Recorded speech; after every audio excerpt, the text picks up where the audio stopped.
पुलावरून 60 फूट खोल कार आता ओढ्यामध्ये कोसळल्याची घटना घडली आहे आणि या अपघातातून कारमधले जे 6 तरुण होते ते आश्चर्यकारकरित्या बचावले आहेत। सिंधुदुर्गच्या सावंतवाडीतील बांदा बसस्थानकाजवळची ही घटना।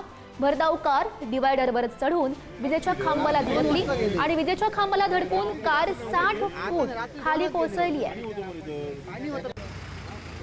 आणि याच अपघातातून कारमधले जे 6 जण आहेत ते बचावलेले आहेत। दृश्य आपण बघू शकतो ज्या दरम्यान हा अपघात घडलेला होता त्या दरम्यानची दृश्य आहेत। सिंधुदुर्गच्या सावंतवाडीतील बांदा बसस्थानकाजवळची ही घटना। भरधाव कार होती ती डिवायडरवर चढून विजेच्या खांबाला धडकली आणि थेट ही जी कार होती ती 60 फूट खाली कोसळलेली आहे आणि यामधले जे 6 जण होते जे या गाडीतून प्रवास करत होते ते बचावल्याचं सध्या समजतंय। आणि या संदर्भात अधिकची माहिती जाणून घेऊयात। आमचे प्रतिनिधी उमेश बुचडे सध्या आपल्यासोबत आहेत।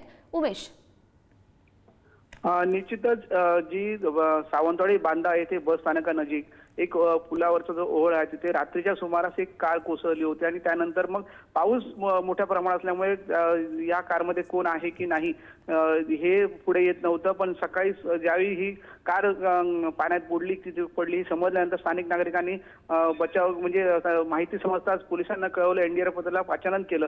त्यावेळी या कारच्या नंबरवरून शोध घेतला असता काही युवक होते हे सावंतवाडीतले होते, या कारमधून प्रवास करत होते आणि त्यांचा रात्री अपघात झाला 1 ते 2च्या सुमारास आणि त्यानंतर हे युवक पाण्यात पडले होते पण सुदैवाने हे 5 ते 6 युवक बचावले अशी एक माहिती समोर येते। पण बाल बचावले आहेत कारण एवढा मोठा अपघात होता आणि रात्री मोठा पाऊस होता आणि तरी देखील हे युवक कसे हे या कारमधून बाहेर आल्याचं एकंदरीत समजत आहे।